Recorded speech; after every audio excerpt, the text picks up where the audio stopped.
పద్మనాభం మండలంలో గంటా ప్రచారం. పద్మనాభం మండలంలో టీడీపీ, జనసేన, బీజేపీ నాయకులు ఎన్నికల ప్రచారం గురువారం నిర్వహించారు. ఈ కార్యక్రమానికి ముఖ్య అతిథిగా ఉమ్మడి ఎమ్మెల్యే అభ్యర్థి గంటా శ్రీనివాసరావు పాల్గొన్నారు.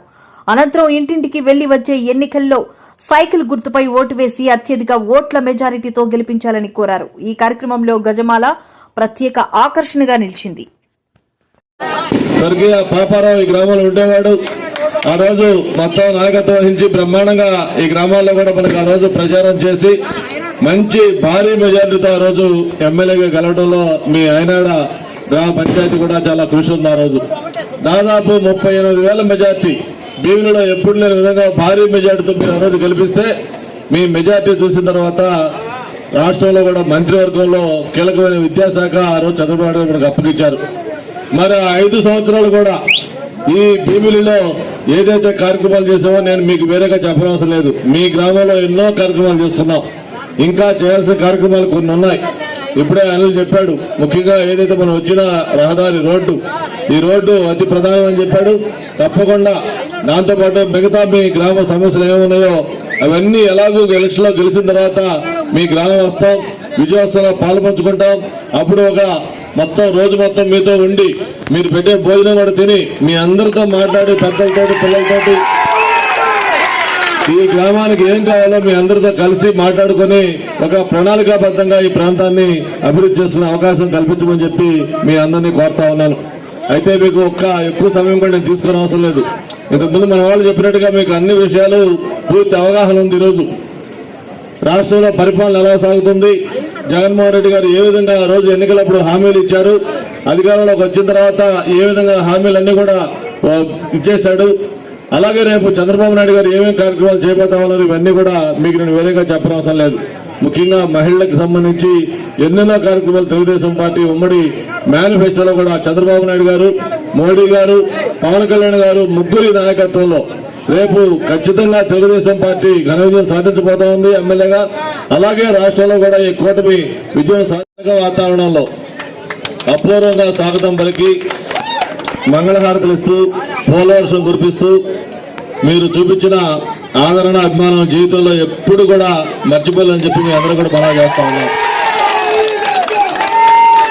ఇంతకుముందు మన రామానాయుడు గారు అలాగే శ్రీనోయులు మాట్లాడినట్టుగా నాకైతే ఈ గ్రామంలోకి వచ్చిన తర్వాత నాకు అనిపిస్తా ఉంది, ఇది ఎన్నికల ఓట్లు అడిగే ప్రచారం లాగా లేదు. ఎలక్షన్లు అయిపోయిన తర్వాత విజయం సాధించిన తర్వాత గ్రామంలోకి వస్తే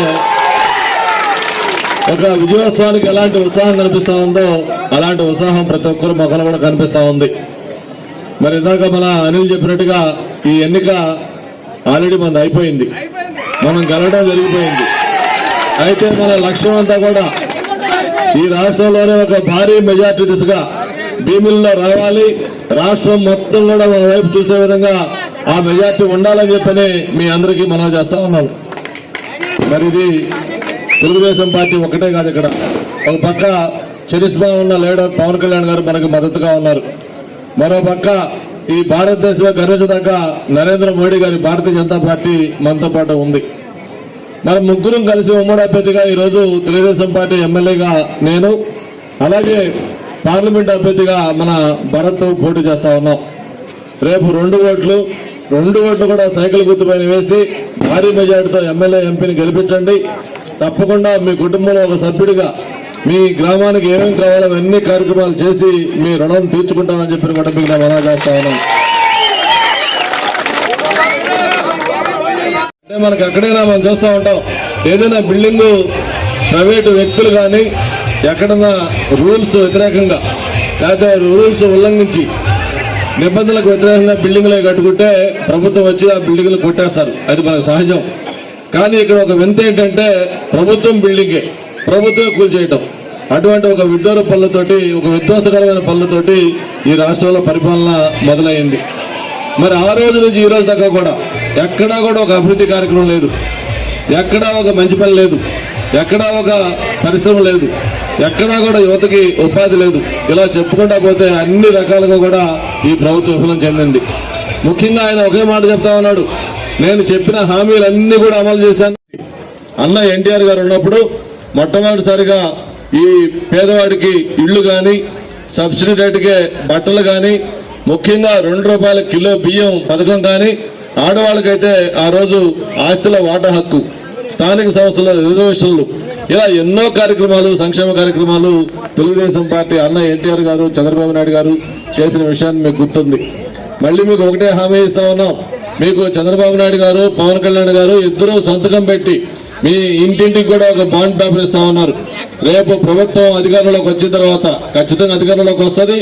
ఇప్పుడు ఏదైతే కార్యక్రమాలు చేస్తా ఉన్నామో అవన్నీ కూడా ఇంతకంటే ఇంకా మెరుగ్గా ఈ రోజు వాళ్ళ అమ్మఒడి కార్యక్రమం చేస్తా ఉన్నారు. అమ్మఒడి అని చెప్పి ఆ రోజు ఎన్నికలకు ముందు జగన్మోహన్ రెడ్డి గారు ఏం చెప్పారు మీకు గుర్తుంది. ఆ రోజు 15,000 ఎంతమంది పిల్లలుంటే